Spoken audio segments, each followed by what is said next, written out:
போர், magic, டிராகன்ஸு, ரத்தம் தெரிக்கிறது, துரோகங்கள் இது மாதிரி எல்லாத்தையுமே கலந்து ஒரு பயங்கரமான வெப் சீரிஸ் தான் இன்னைக்கு நான் கொண்டு வந்திருக்கேன். கேம் ஆஃப் த்ரோன்ஸ்ன்ற இந்த வெப் சீரிஸ்ல 7 நாடு சேர்ந்து ஒரே அரியணையை கிரியேட் பண்ணியிருக்காங்க. அந்த அரியணையில உட்கார்றதுக்காக எத்தனை குடும்பங்கள் போட்டி போடுதுன்றதையும், அவங்க செய்கிற சதித்திட்டங்களையும், அவங்க என்னென்னலாம் பண்ணி இந்த அரியணையை அடையிறாங்கன்றதையும், அரியணைக்கு வந்தவொடனே அவங்களுடைய மனநிலை எந்த மாதிரி மாறுதுன்றதையும் பயங்கரமாக கொண்டு வந்து சொல்லியிருக்காங்க நமக்கு கேம் ஆஃப் த்ரோன்ஸ்ன்ற.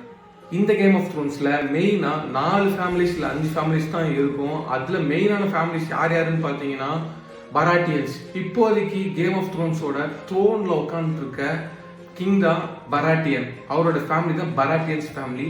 அதுக்கடுத்து லானிஸ்டர் ஃபேமிலின்னு சொல்லுவாங்க. லானிஸ்டர்ஸ் தான் இந்த மொத்த கேம் ஆஃப் த்ரோன் சீரீஸ்லையுமே பயங்கரமான பணம் வச்சிருக்கக்கூடிய, ஒரு பவர் வச்சிருக்கக்கூடிய வெல்த்தான ஃபேமிலின்னு சொல்லுவோம் லானிஸ்டர்ஸை. அது மட்டும் இல்லாமல் ஸ்டார்க்ஸ், உரையிற பணியில நடைமாடும் வெள்ளை பிணங்கள் இருந்து இவங்க எல்லாத்தையும் காப்பாற்ற அந்த ஸ்டார்க்ஸ் தான் வெள்ளை செவருக்கு நிறைய பேர்த்த இங்கேருந்து காவலுக்கு அனுப்புறது, அங்கே இருக்கவங்களை வந்து பார்த்துக்கிறது, அந்த மாதிரி இருந்து உரையிற பணியில் இந்த வேர்ஸ்டெக்ஸை காப்பாற்றுறதே வந்து ஸ்டார்க்ஸ்ன்னு தான் சொல்லுவேன்.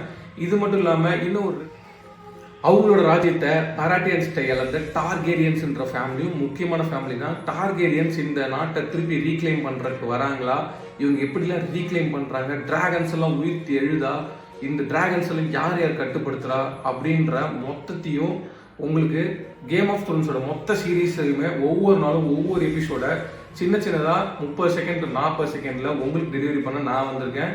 உங்களுக்கு கேம் ஆஃப் த்ரோன்ஸ் பிடிச்சிருக்கு அப்படின்னா நீங்கள் உங்களுக்கு பிடிச்ச ஃபேவரட்டான மொமெண்ட் என்னன்றதை கீழே கமெண்ட்டில் சொல்லுங்கள். நம்ம தூய தமிழில் கொண்டு போகலாமா இல்லை நம்மளோட லூக்கோ ஸ்டைல்லே பேசலாமான்றதையும் நீங்கள் கமெண்ட்டில் சொல்லலாம். அது மட்டும் இல்லாமல் உங்களுக்கு இந்த வீடியோ பிடிச்சிருந்தா ஒரு லைக் பண்ணி ஃபாலோ பண்ணி வச்சுக்கோங்க. ஸோ தட் நீங்கள் டெய்லி மினி மூவி பஃபில் ஸ்டோரிஸில் மூவிஸையும் கீழே ஃபீடில் சீரீஸும் பார்த்து என்ஜாய் பண்ணலாம்.